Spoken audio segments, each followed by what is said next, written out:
final também, os aniversariantes, tá bom? Pastor, eu esqueci, senão ia tomar muito tempo também, tá? Então, o pastor Jorge vai trazer a palavra do Senhor nesse instante. E no final, o grupo de louvor vai estar aqui junto, fazendo um momento de dedicação junto com ele também. Obrigado, Pai, pelo teu amor, tua graça, Senhor. Teu servo, ó Pai, tem sido instrumento em tuas santas mãos, ó Pai. E, Senhor, que continue dessa forma, sendo instrumento em tuas santas mãos, porque nós queremos ouvir algo que venha do teu coração para o nosso coração, ó Pai. Já registrado nas tuas palavras, Senhor Deus, na tua palavra, Senhor, na Bíblia Sagrada, ó Pai. Mas queremos, Senhor Deus, que seja, Senhor Deus, rasgado o nosso coração e vir para o nosso coração, ó Pai, de forma muito especial. Abençoa o teu servo, continua abençoando para honrar, para glorificar e para exaltar o teu santo nome. Em Cristo Jesus, amém e amém.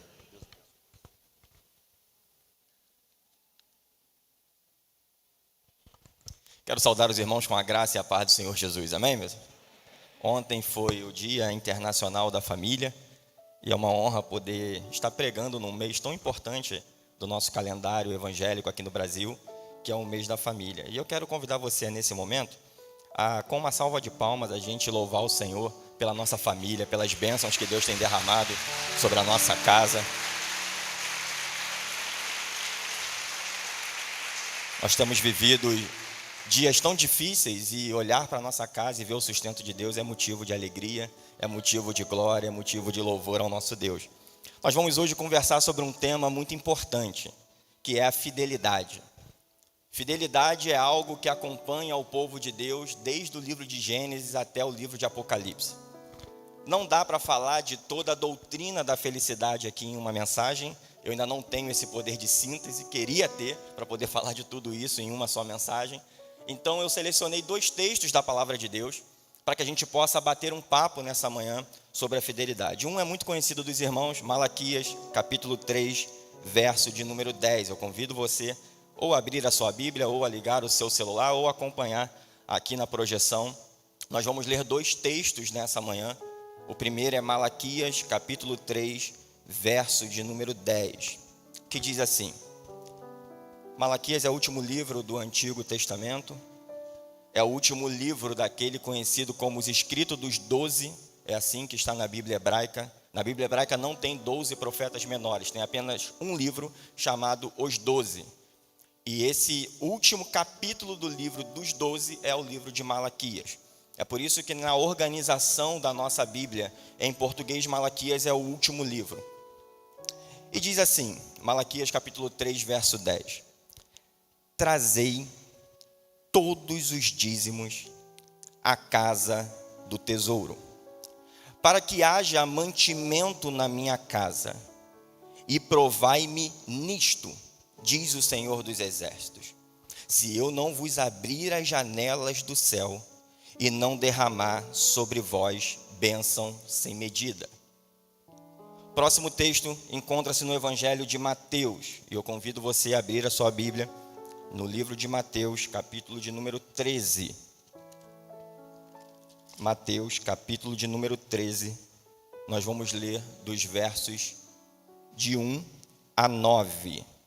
Mateus capítulo 13, versos de 1 a 9. Hoje eu quero propor um diálogo entre Malaquias e Jesus, para que a gente venha aprender um pouquinho sobre fidelidade nessa manhã. Mateus capítulo 13, de 1 a 9, diz assim: Naquele mesmo dia, saindo Jesus de casa, assentou-se à beira-mar. E grandes multidões se reuniram perto dele, de modo que entrou num barco e se assentou. E toda a multidão estava em pé na praia. E de muitas coisas lhes falou por parábolas e dizia: Eis que o semeador saiu a semear. E, ao semear, uma parte caiu à beira do caminho, e vindo as aves, a comeram. Outra parte caiu em solo rochoso, onde a terra era pouca, e logo nasceu, visto não ser profunda a terra. Saindo, porém, o sol a queimou, e porque não tinha raiz, secou-se. Outra caiu entre os espinhos, e os espinhos cresceram e a sufocaram. Outra, enfim, caiu em boa terra e deu fruto, a 100, a 60 e a 30 por um. Quem tem ouvidos para ouvir, ouça. Feche seus olhos, peça que o Senhor fale contigo nessa manhã, que a palavra encha o seu coração do desejo de ser ainda mais fiel ao Senhor junto com a sua família. Então, eu costumo dar alguns segundos para que você, na sua intimidade, fale com Deus e peça para que Ele fale contigo nessa manhã.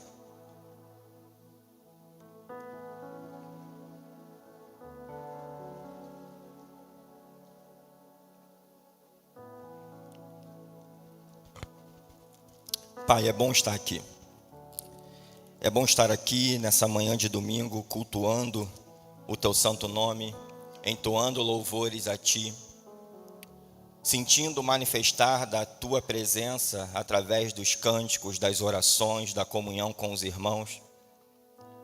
Como é bom, Senhor, nós servirmos a Ti e num tempo de tanta dificuldade e desencantamento espiritual, nós podemos confiar no Deus que cuida, no Deus que nos enxerga, no Deus que supre todas as nossas necessidades.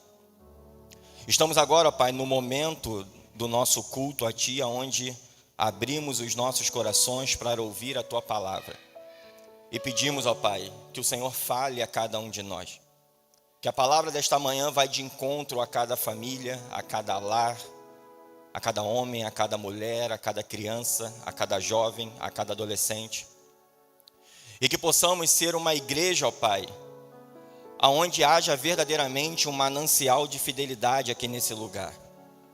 E que cada vez mais, ó Pai, nós como cristãos, como irmãos em Cristo, como servos, como filhos e filhas do Senhor, nós possamos, ó Pai, ter alegria em sermos fiéis a Ti. Abençoe assim, ó Pai, a nossa manhã, em nome de Jesus. Amém. O livro de Malaquias é um livro que revela para a gente o estado de ânimo que se encontrava o povo de Israel naquela época. Malaquias escreve num período pós-exílico. E escrever num período pós-exílico é muito difícil, porque o povo da promessa, o povo que tinha as riquezas da promessa de Deus diante dele, quando olhava para o cenário em que se encontrava, via que essas promessas estavam ou muito distantes deles, ou então não estavam se cumprindo. Um bom salmo para você entender o período pós-exílico é o Salmo de número 126, por exemplo, aonde no seu último verso o salmista diz que o povo semeava e chorava ao mesmo tempo. As lágrimas do povo era a água que regava as sementes, porque tamanha era a destruição, tamanho era o caos do período pós-exílico, tamanha era a desesperança do povo, a ponto de que a pessoa plantava para comer, mas não tinha certeza se a colheita iria acontecer. Então ela chorava quando plantava, porque talvez aquela semente era a última semente que ela tinha como esperança de ter o alimento para sua família.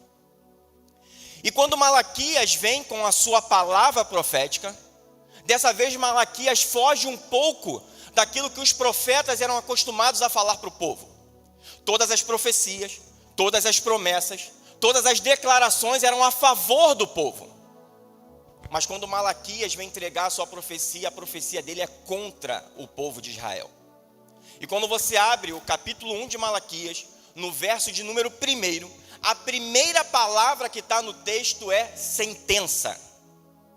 Dessa vez não é promessa, dessa vez não é a palavra do Senhor, dessa vez não é a profecia, dessa vez não é a bênção, dessa vez é a sentença. E o texto no hebraico para essa palavra sentença é a palavra maçã, não é maçã de comer, que é uma fruta que eu gosto muito. Mas maçã no hebraico é peso, fardo, algo pesado de se ouvir. Não era uma mensagem palatável, não era uma mensagem de ânimo, não era uma mensagem motivacional, não era uma profecia que iria levantar a moral do povo. Dessa vez, Malaquias, o profeta de Deus, iria trazer uma mensagem pesada, uma mensagem que não seria gostosa de se ouvir, uma mensagem que iria causar mais constrangimento e dor do que alegria. Só que essa mensagem não era pesada somente para o povo, era pesada também para Deus, era pesada também para o profeta, além de ser pesada para o povo. A gente, como igreja, precisa entender os momentos em que Deus vem com a sua maçã diante de nós. A gente precisa entender que nem sempre a mensagem de Deus é algo para nos levantar o ânimo, é algo para levar a nossa moral, é algo para fazer com que a gente saia daqui saltitando de alegria. Às vezes, a mensagem de Deus e a evidência da mensagem de Deus para a gente é fazer a gente abaixar a nossa moral um pouco. É fazer a gente dobrar mais os nossos joelhos. É fazer a gente chorar diante de Deus. É conduzir a gente para o arrependimento. É fazer com que a gente tenha as mesmas ações do Salmo 23. O Senhor é meu pastor e nada me faltará. Deitar-me faz em verdes pastos. Só que a gente se esquece que uma ovelha só deita quando ela passa necessidade. Às vezes Deus traz palavras pesadas, faz a gente passar por necessidades, faz a gente passar por lutas, para a gente aprender a deitar e Ele mostrar que Ele é o nosso pastor. Maçã é isso. Maçã é uma palavra pesada que vai vir agora diante do povo. A época de Malaquias, como eu já disse, é uma época de profundo desencantamento espiritual. As promessas estão demorando a se cumprir. O povo agora, que era o povo da promessa, o povo que tem uma terra prometida para ele, agora é um povo sem terra. O povo que é conhecido como povo de Deus olha ao redor e vê que os povos vizinhos prosperam. Os povos vizinhos crescem. Os povos vizinhos têm uma economia saudável. E o povo de Deus na miséria. O povo de Deus passando necessidade. É como se Deus deixasse de agir no meio daquele povo, a ponto de, no capítulo de número 2, verso de número 17 do texto de Malaquias, o povo vira para Deus e fala assim: aonde está o Deus do juízo? O povo vira para Deus e fala: aonde está o Deus dos juízos? Malaquias capítulo 2, verso de número 17. Malaquias coloca o povo de Deus numa espécie de tribunal. Malaquias aqui, como eu já disse, não está trazendo uma mensagem de ânimo, ele está julgando o povo. E quais são as razões de julgar o povo? Devido ao cenário que o povo enfrentava, o povo duvida, em primeiro lugar, do amor de Deus. E o povo pergunta: onde está o amor de Deus? O povo duvida da palavra de Deus e ele fala: aonde que você está falando conosco? Aonde o Senhor está falando conosco? O povo duvida, inclusive, da beleza que é servir ao Senhor. E ele chega num dado momento, no capítulo de número 3, lá para depois do verso 10, ele fala: de que adianta nos servir a Deus? Porque o ímpio prospera e nós estamos padecendo necessidade. Com isso, com essa ideia que o povo vai construindo em sua mente, o culto a Yahvé, ele é enfraquecido. O povo deixa de prestar o culto da maneira como preceita a lei levítica. E o povo faz um culto que agrada mais aos homens do que a Deus. O culto agora, aqui na época de Malaquias, é um culto onde a preocupação maior do povo não era adorar o Senhor. A preocupação maior do povo era agradar os sacerdotes. Os sacerdotes, que eram os condutores espirituais do povo, não estão mais preocupados em fazer a vontade de Deus. Os sacerdotes agora estão preocupados em pegar a melhor parte da oferta para saciar sua vontade. E cada vez mais eles exigem do povo a oferta, não para exercer a fidelidade, mas para eles enriquecerem os próprios bolsos, terem o que comer e esquecer do sustento do órfão, do pobre e da viúva que está padecendo necessidade. As famílias na época de Malaquias estão se entregando à infidelidade conjugal. Antes de chegar no texto que nós conhecemos, Malaquias 3:10, e a gente acha que o livro de Malaquias é um livro que fala somente do dízimo, não. A gente precisa entender que a questão do dízimo e da oferta aqui é a consequência da infidelidade, porque a infidelidade começou na falta de culto. na falta de sacerdócio, na destruição da família, na frieza espiritual. E a consequência disso não foi o povo deixar de dar o dízimo, é isso que eu quero que você entenda. A consequência disso foi Deus endurecer o coração do povo a tal ponto de rejeitar do povo os dízimos e as ofertas. Tem horas que a gente pensa, na nossa arrogância espiritual, que nós é quem decidimos não dar o dízimo. Não, você está completamente enganado. Você que não é dizimista, você que é, de alguma maneira, não praticante da fidelidade na casa do Senhor, entenda uma coisa, e eu falo isso com muito temor. Isso não é uma decisão sua, é porque o Senhor não aceita mais o teu dízimo e a tua oferta. É por isso que o seu coração é duro. É por isso que você não consegue pegar uma coisa tão simples que é um envelope, que a maior alegria do povo de Deus é poder contribuir com a obra dele, e você não consegue ofertar. Isso não é uma decisão voluntária nossa. Isso não é algo que a gente simplesmente deixa de praticar.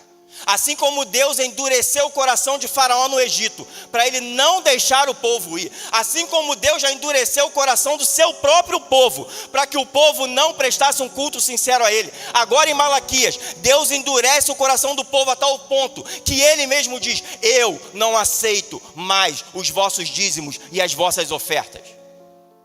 E o povo não consegue ser fiel ao Senhor. Talvez você não consegue, não é por falta de recursos, porque Deus dá recurso. Talvez você não consegue, não é por falta de ânimo, porque o Espírito Santo é o nosso próprio ânimo. Talvez eu e você não conseguimos ser fiéis, porque Deus já endureceu o teu coração a tal ponto, que você não consegue mais, diante da frieza espiritual que enfrenta, ofertar e dizimar na casa do Senhor. Essa era a época de Malaquias. Esse era o período de Malaquias. Vamos agora para o Evangelho de Mateus. Por que um diálogo entre Mateus e Malaquias, Malaquias e Mateus, Malaquias e Jesus? Porque a época da redação do texto de Mateus é uma época muito parecida com a época de Malaquias. Muito parecida com a época de Malaquias. É por isso que, de maneira proposital, na organização do cânon, quando eu falo cânon, é a forma que os livros estão propostos na nossa Bíblia. Na organização desses livros, Malaquias é o último livro do Antigo Testamento e Mateus é o primeiro livro do Novo Testamento. Nas edições antigas das Bíblias, eu nem reparei se a minha Bíblia tem isso, mas você pode depois conferir na sua. Entre o livro de Malaquias e o livro de Mateus há uma página em branco, geralmente. E essa página em branco representa um período de 400 anos onde o povo não ouviu a voz profética de Deus, conhecido como período interbíblico. É um período onde não houve profecia, não houve profeta que se levantasse em Israel para falar com o povo, até o surgimento de João Batista. E quando chega na redação do Evangelho de Mateus, eu vou gastar um pouquinho de tempo para explicar para você um pouco do cenário, para você entender o que está acontecendo na época de Mateus. Jesus, ele nasce ao sul. Jesus nasce em Belém da Judéia. Judéia é um estado ao sul da Palestina. Só que há um período em que o Império Romano invade a Judéia e subjuga o povo de Deus. Vocês devem se lembrar que Jesus, junto com a sua família, eles têm que fugir para o Egito, porque Herodes ordena a morte dos primogênitos do povo de Israel. E quando eles estão voltando do Egito, a orientação de Deus para José era que ele não voltasse para Belém, mas que ele fosse para o norte, para a Galileia. Porque em Belém estava havendo uma perseguição muito grande ao povo de Deus, a ponto de o povo não voltar mais para Belém. E o povo de Deus, assim como Jesus, José e Maria, eles decidem ir para a Galileia. Só que Galileia era um povoado bem pequeno. Galileia era uma província bem pequena. Eu não sei, eu sou muito ruim de conta, mas eu estimo que aqui hoje deve ter o quê? Umas 800 pessoas aqui? Mais ou menos? Mais ou menos isso, pastor? Aqui pela manhã? Jesus, na Galileia, ele vai morar dentro de um povoado chamado Nazaré. Ok? Tanto é que ele é conhecido como Jesus de Nazaré. Quantas pessoas vocês acham que habitavam em Nazaré na época de Jesus? Quantas? Fale um número aí, alguém, por favor, chuta um número aí. 5.000? 3.000? 2.000? 1.000? Não. aqui deve ter 4 vezes mais pessoas do que havia em Nazaré. Só aqui. Nazaré era uma cidade muito pequenininha. O termo que mais se assemelha ao termo que nós usamos hoje para Nazaré, se eu fosse falar esse termo, que é um termo totalmente depreciativo, pejorativo, preconceituoso, seria favelado. Tanto é que Jesus, quando vai falar, não é esse o Nazareno, isso não é algo para exaltar Jesus, isso era para falar que ele era um coitadinho. E como é que um coitadinho podia trazer a mensagem para o povo? Não é este o filho de José, o carpinteiro? Não é este o Nazareno? É algo preconceituoso que está sendo dito ali. Jesus vai para Nazaré por causa da perseguição que está tendo ao sul. Só que pensem comigo, Nazaré era pequenininha, a Galiléia era bem pequenininha. Com a migração do sul para o norte, aquilo que era pequeno cresce muito. Os pequenos comerciantes do norte, eles começam a enriquecer. As propriedades do norte começam a ter que tomar alguns cuidados, porque antes as propriedades eram todas abertas. E o pobre podia entrar na propriedade alheia para pegar os frutos que caíam das árvores na terra para poder se alimentar. Isso inclusive está na lei de Deus. Vocês devem se lembrar da história de Ruth, que ela entra no campo de Boaz e ela se alimenta dos frutos que caem ao chão. Só que com a chegada de várias e várias famílias vinda do sul para o norte, as pessoas começam a ter medo de que suas propriedades fossem invadidas. Então elas constroem muros. Como são esses muros? Não eram de tijolos como hoje. Esses muros eram feitos de espinhos. Cercavam-se as propriedades através da plantação de espinhos. Era assim que se delimitava uma propriedade da outra.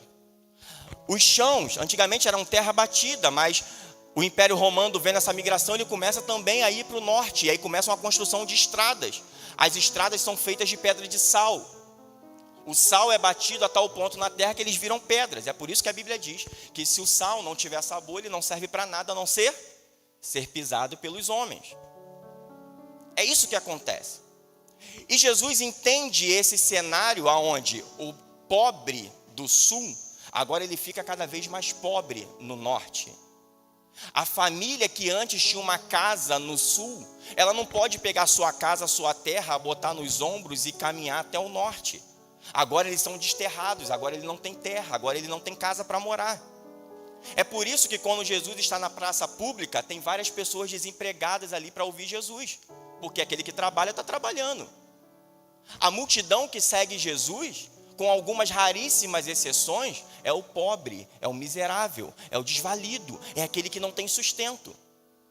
E chega no momento em que Jesus ele senta num barco à beira do mar, e a multidão se achega a Jesus, é plena luz do dia. Que multidão é essa? É a multidão que também está enfrentando o desânimo espiritual. É a multidão que também está enfrentando uma frieza na fé. É a multidão que está se perguntando aonde está o Messias, que foi prometido a nós, que não vê a situação que nós estamos enfrentando. Aonde está Deus que não está vendo a minha filha padecer, o meu filho padecer, a minha família padecer? Aonde está Deus que prometeu a terra e agora eu não tenho terra? Jesus está falando para essa galera, que em matéria de desencantamento e frieza espiritual, parece muito com o povo da época de Malaquias. E por que eu faço essa semelhança? Porque eu não disse que a palavra de Malaquias era uma palavra pesada? Eu não falei que era um fardo? Por que vocês acham que Jesus falou assim? Vinde a mim, todos vós, que estáis cansados e sobrecarregados. Aprendei de mim, que sou manso e humilde de coração, e encontrareis em mim descanso para a vossa alma, porque o meu jugo é suave e o meu fardo é leve. São 400 anos que o povo está carregando essa palavra pesada. São 400 anos que o povo está carregando esse peso. São 400 anos que o povo está fazendo a pergunta sem resposta: aonde está Deus? Aonde está o Deus justo? Aonde está o Messias? E agora o Messias está ali diante deles, sentado num barco, à beira do mar. O povo está de frente para Jesus, aqui é o mar. O povo está de frente para Jesus. O povo está de costa para as campinas e para a cidade. E o texto de Mateus capítulo 13 fala assim: e eis que Jesus decidiu lhe falar por parábolas. palavra no grego é parabalo. E parabalo é colocar ao lado. A gente pensa que parábola é uma historinha contada para ilustrar uma situação. Não, parábola é uma história real. Parábola é uma história real, que serve como meio pedagógico para explicar algo muito difícil. É para isso que são usadas as parábolas. Para é ao lado, balo é lançar, jogar. Então parábola é uma história que você joga ao lado da sua vida e ali você aprende. E Jesus começa a parábola falando o seguinte: eis que o semeador saiu a semear. O povo não está vendo, o povo está assim, olhando para Jesus. Jesus está sentado no barquinho, aqui está o mar. O povo olha para Jesus, mas Jesus agora ele deixa de olhar para o povo e está olhando para o camarada que está lá atrás. Porque eis no grego é a palavra eidos, e eidos significa olhem. Olhem que o semeador saiu a semear. Por que Jesus conta essa parábola? Lembra que eu falei que não tem terra? O povo que veio do sul para o norte, agora eles não têm mais terra. Se você não tem terra, como é que você planta? Se você não planta, como é que você come? Não tem trabalho, gente. Não tem sustento. Deus deixou de falar, o povo assim acreditava. E sai um homem com um saquinho de sementes, talvez o seu único saquinho de semente. Assim como aqueles que estavam ouvindo a Jesus ali na beira da praia. Talvez muitos ali não tinham nem mais a semente para plantar. E Jesus fala: eis que o semeador saiu a semear. E ele lançou as suas sementes. A esperança do semeador, sabe qual era? É que aquelas sementes não fossem comida pelos pássaros. É que aquelas sementes não caíssem entre os espinhos. É que aquelas sementes não caíssem na parte rochosa da pedra de sal da estrada, mas que aquela semente talvez caísse no milímetro único de pedaço de terra que havia naquele local onde ele lançava a semente, para ele ter o que comer com a sua família. E Jesus, ao contar essa parábola, Malaquias, ao falar, trazei todos os dízimos à casa do tesouro, aqui deixa de ser uma palavra pesada, aqui deixa de ser uma palavra de fardo. Ali naquele momento, Deus presencialmente na figura de Jesus está deixando para eles: parem de carregar o peso e lancem as sementes, mesmo que vocês não tenham terra, mesmo que vocês não tenham onde plantar, mesmo que tenham os espinhos, mesmo que tenha solo rochoso, porque eu sou o Deus da terra, e a semente que você joga, ainda que seja uma só, vai cair em terra fértil, e de uma semente eu faço 100, de uma semente eu faço 30, de uma semente eu faço 60. Malaquias diz: traga os dízimos, mesmo no desânimo, mesmo no desencantamento, mesmo com os sacerdotes indo para o caminho errado. Traga o dízimo e vejam de mim mesmo se eu não sou o Deus justo.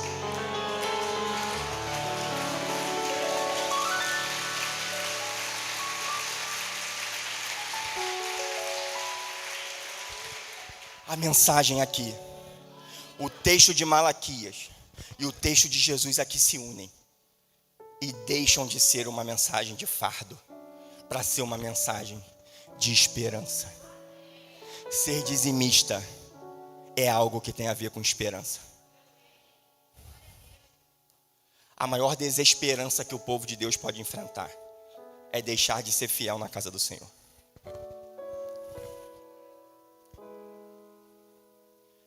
Aquele semeador talvez só tinha aquele saquinho de semente.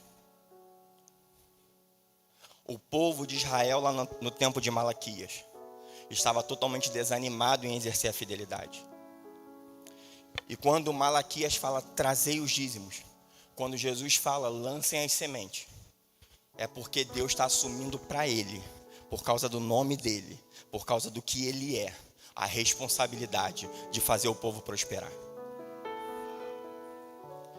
Eu quero se encaminhar para o final dessa mensagem trazendo alguns apontamentos para você guardar no seu coração.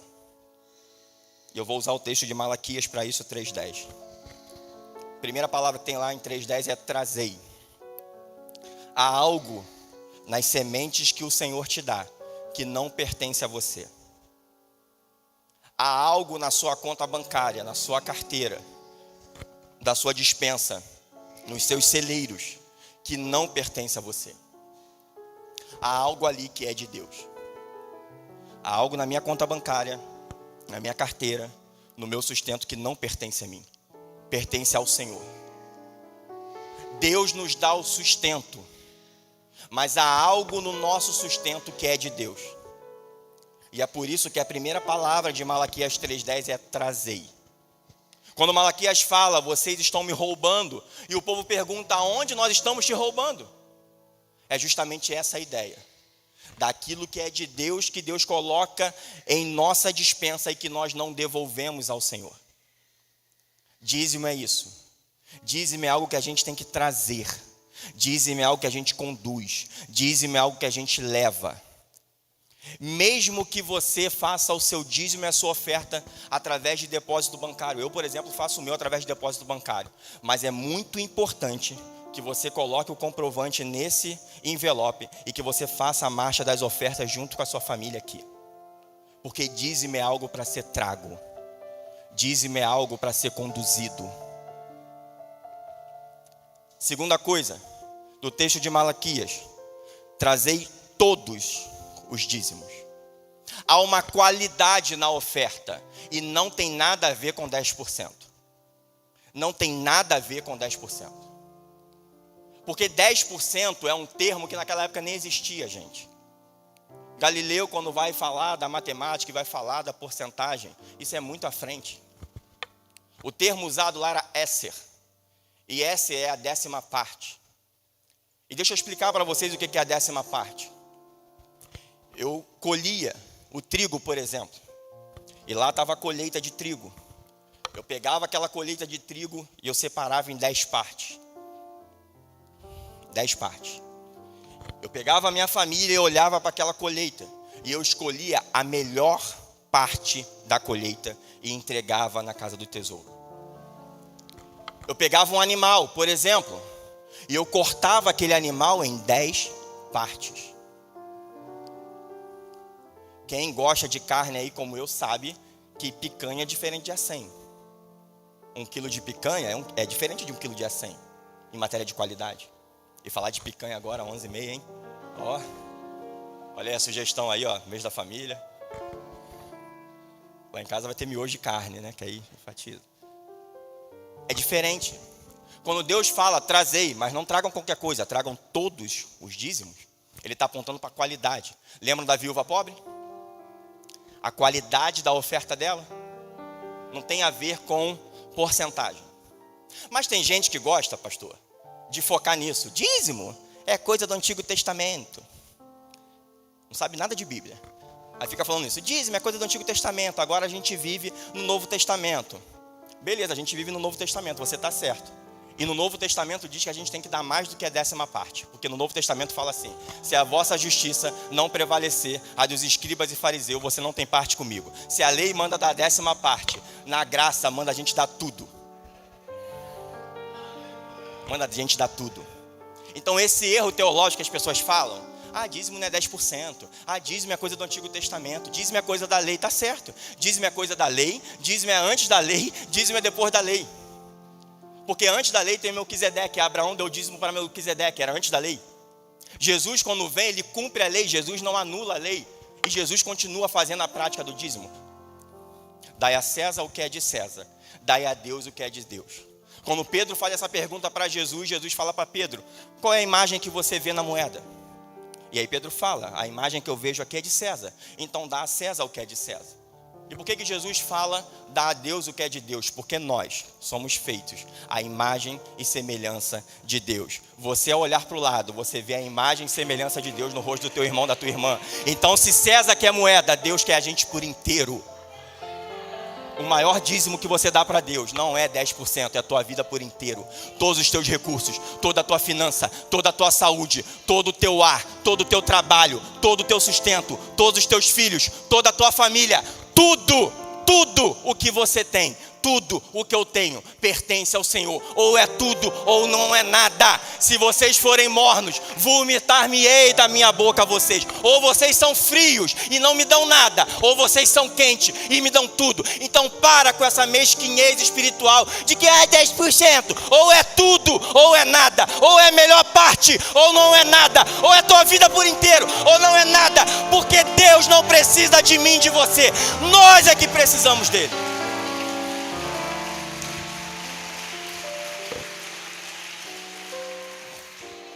Não é o nosso recurso quem vai sustentar a obra de Deus. Ele é dono de todo o ouro e de toda a prata. E se eu não for dizimista, eu que estou sendo um bobão, que não vou participar do que Deus está fazendo. Eu que vou ser um bobão, que não vou participar, porque Ele vai levantar outro. E vai levantar outro, e vai levantar outro. E se eu começar a achar que a obra de Deus vai parar porque eu não dou o dízimo, eu estou muito enganado. Porque a obra de Deus não para. A obra de Deus não para. Trazei todos os dízimos. E aí ele fala, a casa do tesouro.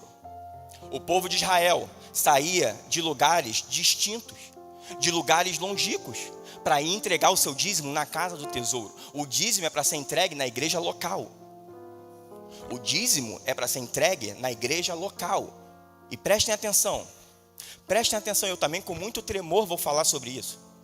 Porque Deus manda eu trazer todos os dízimos à casa do tesouro. Deus não me dá ordem para fiscalizar os dízimos que estão na casa do tesouro.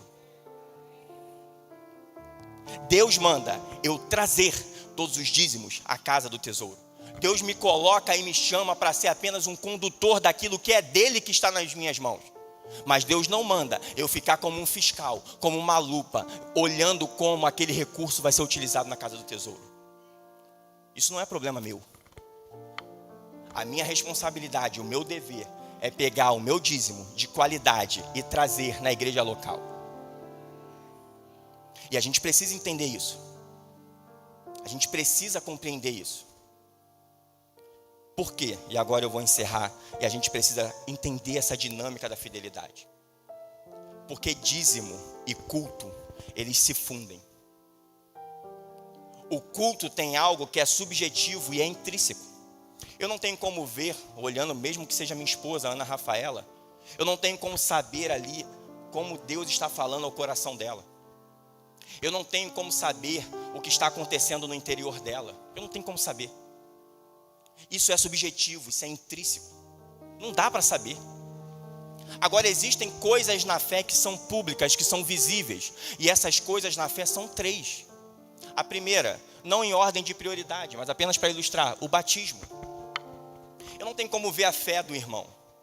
Mas quando alguém vem aqui à frente e professa publicamente no ato de batismo a sua fé, a gente está vendo a fé invisível se tornando visível. Aquele que me confessar diante dos homens, eu também o confessarei diante do meu Pai que está nos céus. Batismo. O segundo é a ceia. A ceia é a mensagem da cruz de maneira visível. Quando aqui nós estamos partilhando o pão, partilhando o cálice, nós estamos tornando pública a nossa fé comunitária. Nós estamos dizendo, nós somos uma família. E o povo de Israel não senta para partilhar o pão, para partilhar o cálice com quem não é família. Então quando a gente vem aqui e apanha os elementos da ceia, nós estamos dizendo publicamente, nós somos uma família. E a terceira ação que torna visível aquilo que é invisível é o dízimo. O dízimo pega a fidelidade, a comunhão, o relacionamento, o culto que nós prestamos a Deus, que é algo nosso individual, e torna público aqui. Um não dizimista, ele precisa entender antes que seja tarde, que isso é apenas um sintoma do verdadeiro problema.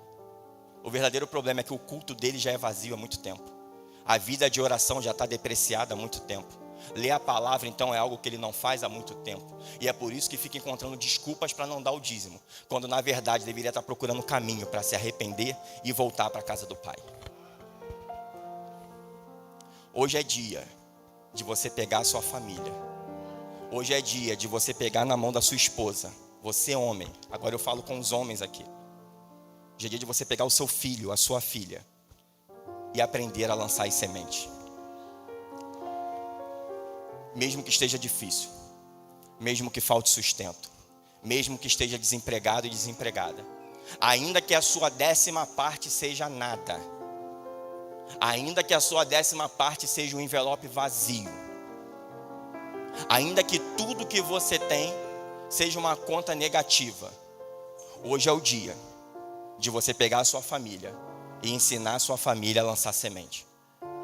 Porque quando você lançar semente, mesmo que só tenha uma nas suas mãos, mesmo que você não tenha terra, mesmo que você não tenha emprego, o Senhor da terra faz essa semente frutificar. O Deus da chuva vai regar a tua semente. O Deus que é dono de tudo faz de uma semente multiplicar por 100, faz de uma semente multiplicar por 30, faz de uma semente multiplicar por 60. O dono de todo ouro e de toda a prata diz: tragam a mim os vossos dízimos e as vossas ofertas, e vede de mim mesmo se eu não vou abrir as janelas dos céus. Entendam o que isso significa. Abrir a janela dos céus é esvaziar o céu por você, é fazer o céu ficar vazio, porque a bênção que está lá no céu, a bênção sobrenatural, aquilo que nenhum olho viu, nenhum ouvido ouviu, se cumpre na tua vida, na tua família, por causa de um ato de fé, que é lançar as sementes. E vede de mim, e fazei prova de mim, se eu não vou derramar bênçãos sem medida. Aqui não é uma pregação de prosperidade, porque eu nem sou adepto disso. Aqui é Bíblia. É Deus através da palavra dele dizendo: façam prova de mim. Essa mensagem é para crente. Essa mensagem é para povo de Deus. A mensagem de hoje não é para o não crente. A mensagem dessa manhã é para o povo de Deus. É para o povo de Deus aprender que o coração precisa deixar de ser duro, que tem que converter o coração, mas também o bolso, que precisa entender que a família, a saúde, a vida, o emprego, o ar, as roupas, o carro, a chave, a casa, tudo é de Deus. Ou é tudo ou não é nada. E hoje eu te desafio, você família de Deus, você povo de Deus, você manancial, eu desafio você hoje a pegar a tua esposa pela mão, agora, o teu filho pela mão, e lançar semente. Semente de fé. Semente em terra que talvez as pessoas olhem e vejam que não planta nada, que não brota nada. Você que está desempregado, eu desafio você hoje a confiar no ato de fé, a lançar a tua semente. A melhor semente que você tem, não estou falando de quantidade, eu estou falando de fé, eu estou falando de confiança, eu estou falando de fidelidade. Eu convido você que quer participar disso a ficar de pé no seu lugar, a pegar o seu envelope, ainda que o que você tem aí, que tudo que você tem aí seja nada, seja um envelope vazio, mas que seja a melhor oferta que você vai entregar hoje, o melhor dízimo que você vai entregar hoje. E enquanto nós estivermos cantando esse louvor com o Ministério de Louvor, eu convido você a sair do seu lugar, a pegar a sua esposa, o seu filho, a sua filha, e vir aqui lançar a semente de qualidade.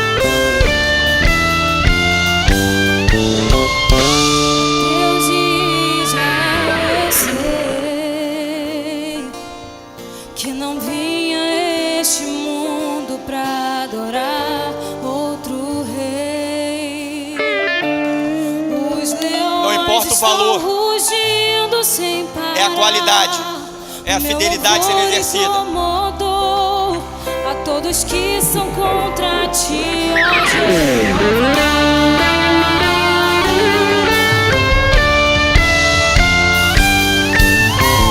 nada pode intercalar o louvor do meu coração.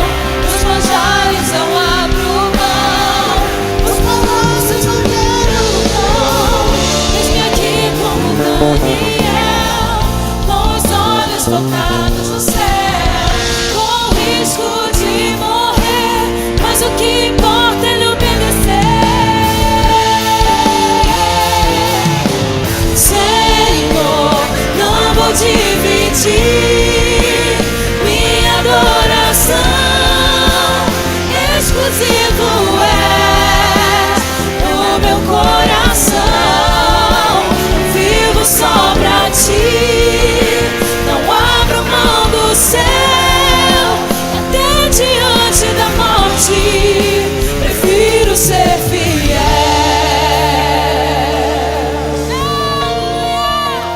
Eu quero fazer um outro convite nessa manhã. Vou até pedir o Ministério de Louvor que me ajude. A Lívia também, se puder me ajudar. Tem aquela música que é sua, que eu não sei o nome, que fala: quem sou eu para chamar de Pai o grande Rei dos Reis? Hebreus capítulo 12, verso 6 fala assim: e Deus corrige a quem ama. As palavras pesadas, as sentenças, as mensagens de correção, elas são a evidência do amor de Deus sobre nós. É por isso que Deus nos corrige conduta. É por isso que Deus corrige a nossa formação, corrige nossa trajetória. E ainda no texto de Hebreus fala assim: qual o pai que não corrige o filho a quem ama? Talvez você está aqui nessa manhã e nessa área financeira você também está enfrentando uma fase de desânimo, de desencantamento, de falta de esperança.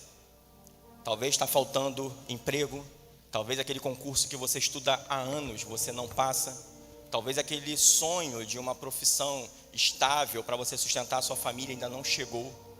E hoje eu também quero convidar você num ato profético, enquanto a gente estiver cantando essa canção, ainda que o seu celeiro esteja vazio, que a sua mão esteja vazia, mas que hoje você entregue para o Senhor todo o seu ser, todo o seu ar, toda a sua vontade como oferta para Deus, crendo que Ele vai abrir a porta de emprego aonde não tem, que Ele vai abrir as janelas dos céus, a ponto de você chegar e dizer: quem sou eu para chamar de Pai o grande Rei dos Reis?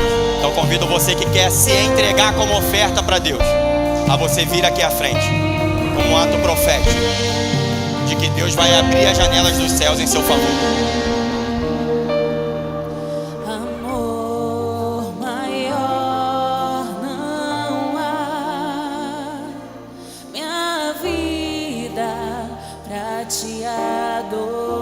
Venha, seja você mesmo a oferta. Sem nada em troca pedir, se fez sacrifício por mim. Aniversariantes do mês, venham também. E eu, quem sou eu pra chamar de Pai o grande Rei dos Ele é o nosso Pai, Ele cuida de você. Na cruz se entregou por mim um pecador. Sou alvo desse grande, poderoso amor.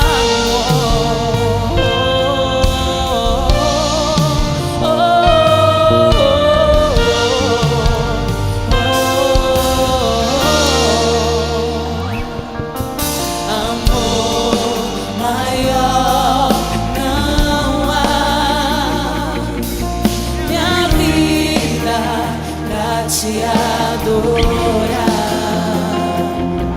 sem nada em troca pedir, se fez sacrifício por mim. Hoje é dia das janelas dos céus abertos, venha.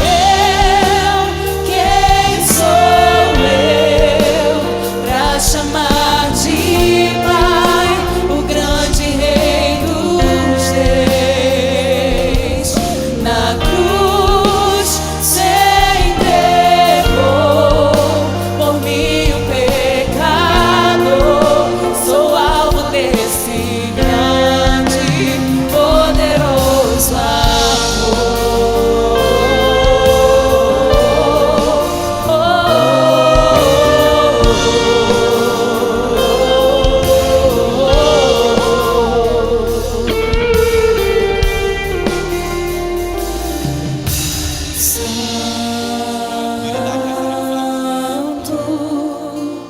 Não há outro santo,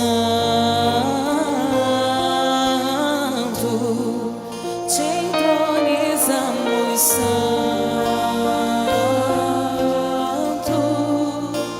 Toma esse lugar, meu coração é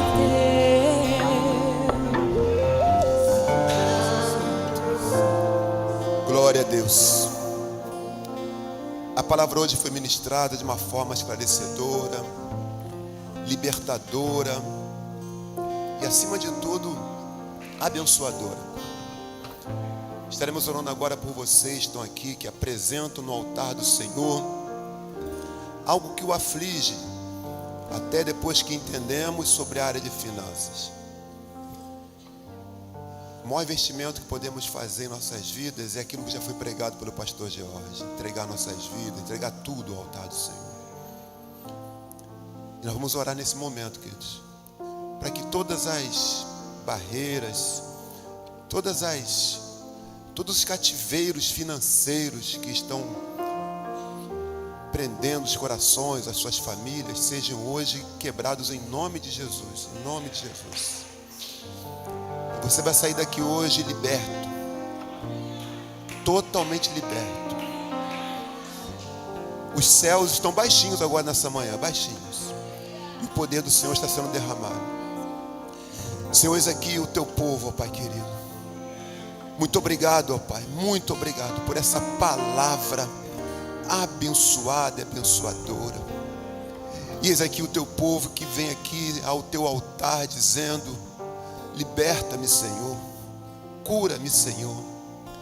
E nesse momento que eles apresentam toda a situação na área de finanças, ó Pai, eu quero te pedir em nome do Senhor Jesus, que tu venha manifestar o teu poder, trazendo libertação financeira, ó Pai. Não estamos pedindo ou pregando teologia da prosperidade, não, Pai. Nós estamos pregando a tua palavra, Senhor Deus. Aqueles que confiam em ti vão experimentar um manancial de vida em nossas vidas, ó Pai. Por isso eu quero suplicar que em nome de Jesus tu visite cada família aqui agora, Senhor, que tu vai trazendo libertação, Senhor Deus, quebrando as correntes, Senhor Deus, que Satanás tentou plantar nesses corações, ó Pai querido. Vai quebrando, Senhor Deus, e dá-nos também, Senhor Deus, esclarecimento, dá-nos instrução para que possamos melhor usar o dinheiro que é teu, ó Pai querido, para que possamos melhor usar os recursos que vêm de ti, Senhor Deus, que sejamos bons mordomos, Senhor Deus, na tua casa, nos nossos lares, ó Pai querido, porque todo o ouro, toda a prata é tua, Senhor, e quando tu coloca em nossas mãos, Senhor, nós queremos, Senhor Deus, saber como lidar com isso. Por isso ensina, Senhor Deus, ensina os teus filhos, ensina cada um de nós a cuidar, Senhor Deus, dos recursos que são seus, ó Pai querido. Senhor, que em nome de Jesus, ó Pai, toda corrente, todo mal, todo mamão que vem afligir essas famílias, sejam agora repreendidos em nome do Senhor Jesus, ó Pai. Senhor, que possamos ter uma vida plenamente realizada em família diante de ti. Que aqueles que são pais consigam trazer os seus filhos a fidelidade, aquelas que são mães consigam trazer os seus filhos, o seu marido também a fidelidade, os que são filhos aqui, que consigam ensinar os seus pais a terem atitudes de fidelidade a ti, porque se não tivermos fidelidade, não vamos experimentar a tua bênção, Senhor Deus. Por isso toma o teu povo aqui em tuas mãos, Senhor Deus, toma o teu povo, opera em cada coração, em cada família, Senhor Deus. Senhor, que traga libertação a partir de hoje em nossas vidas. Somos livres, somos libertos. Nenhum mal, nenhuma condenação há sobre aqueles que confiam em ti, ó Pai querido. Senhor, nós entregamos as nossas finanças em teu altar, ó Pai querido. Nossas famílias em teu altar, ó Pai amado. E queremos experimentar, Senhor Deus, a manifestação do teu poder, da tua glória. E Senhor, aquilo que nós vamos devolver a ti que te pertence, seja uma porta para que venhamos a experimentar as tuas bênçãos em nossas vidas, ó Pai. Guarda nossas famílias, nossas finanças, abre portas de emprego, Senhor Deus. Abre portas de emprego que estão precisando. Abre, Senhor Deus, aquele concurso que a pessoa está precisando, está querendo passar, Senhor Deus. Vai abrindo portas, Senhor Deus. Vai dando condições, ó Pai querido. Ó Senhor Deus, abra ali, Senhor Deus, a sua despensa e venha completar, Senhor Deus, aquilo que nós não queremos, mas o que nós precisamos, Senhor Deus. Faça isso, Senhor. Faça em cada um de nós, ó Pai querido. Senhor, que venhamos a voltar aqui, que voltemos dizendo: até aqui me ajudou o Senhor. Que venhamos a testemunhar das tuas maravilhas. testemunhar das tuas proezas, testemunhar dos empregos que são abertos. Portas de emprego serão abertas nessa manhã, concursos serão aprovados, concurseiros serão aprovados, mantimentos serão fartos em nossa casa, em nossa despensa, porque entregamos agora tudo a Ti, tudo é Teu, nós confiamos em Ti. Muito obrigado por tudo. Oramos em nome daquele que vive e reina para todo sempre. Oramos no precioso nome do Senhor Jesus, que vive e reina para todo sempre. Amém, amém. Não há outro santo, te entronizamos, santo.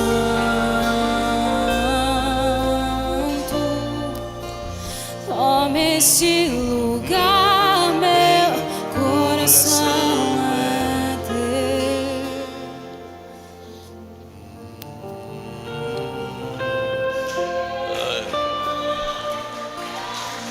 Glória a Deus.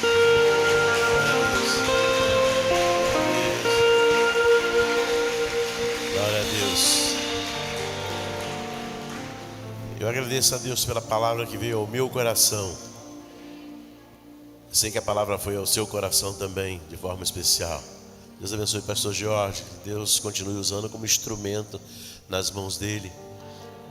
Deus nos abençoe de forma muito especial. Fomos abençoados. E hoje à noite o couro vai comer aqui em cima também com a pastora Alzinéia. Cadê ela? Ela está aí? Está lá no cantinho, gente. Olha lá. Tiraram ela daqui hoje.